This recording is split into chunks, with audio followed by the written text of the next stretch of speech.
نمشي هما صايمين وانا تنكره انا اكون ثقيلا. لا لا، يسمعوا بالليل. واه يسمعوا بالليل يكونوا الناس فاطرين داك الساعه. صافي. ملي تبغي تصاوب الطنجيه انت شي يديروا ليها الناس. انا نعم سيدي تنجيب الطنجيه، تنجيب الملج. اييه. مثلا شي 3 كيلو ديال الملج. الله اكبر. ديال البقري. ديال البقري. حيت هو تيشد شويه الطياب.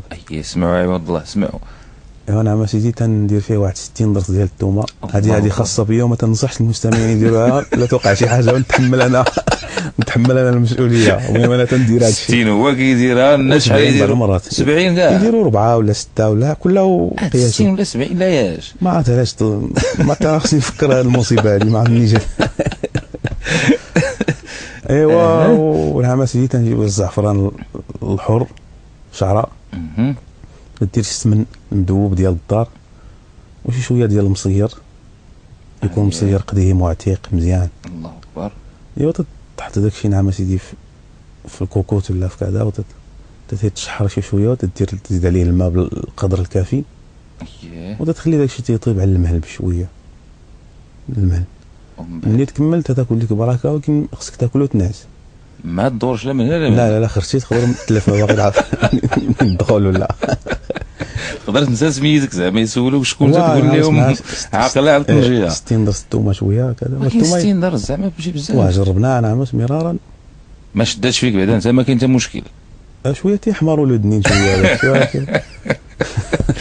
وزير عمر الله يجازيك بخير. الله يكرمكم. شكرا بزاف. الله يجزيكم بخير. نتمنى يا ربي ما نكونوش تقال عليك حاشا النار حاشا باش داك الشعر ما ينطبقش علينا. ابدا احنا ذكرنا الشعر الثقيل من باب تفكه، والا فالحمد لله كل احبابنا الذين نعرف وكل اهل هذه المدينه وغيرهم ما راينا الا الاحبه والاحباب.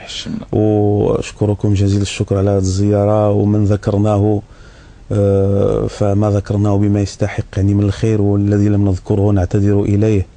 واشهد الله اني احب هذا البلد حبا عظيما، واحب اهله واحب اهل الدار البيضاء، واسال الله تعالى التوفيق لهذه الحكومه الان في مهامها، وان يوفقها الله تعالى لما فيه صالح البلاد والعباد، وان يحفظ امير المؤمنين، وان يحفظنا جميعا، وان يتقبل الله منا ومنكم ومن المستمعين الصيام والقيام، وأن يجعل لنا ولكم من ليلة القدر أوفر الحظ والنصيب، وأن يختم لنا ولكم بالخير إنه ولي ذلك والقادر عليه.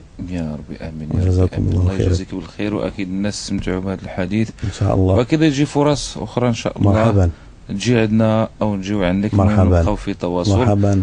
ومادام احنا ضيوف عندك نبغيوك شنو تشرط علينا في آخر هذه الأمسية؟ شنو نبغي نسمعوا سيدي عمر؟ شي دعاء. وإلا درتي لنا أنت يكون أحسن وقيلة. أو لو بغيتي شي حاجة مسجلة، شي دعاء مسجل، شي ابتهال مسجل. نسمعوا الدعاء، الله يقبل من الجميع. آمين. وشكرا لك سيدي عمر مرة أخرى. شكرا كريم ياسير، شكرا سابير فوندا. ونتلاقاو في رمضان الجاي إن شاء الله في حجة وزيارة مع الرمضاني إن شاء الله. ووعدكم مبارك سعيد والسلام عليكم. الله يكرمكم.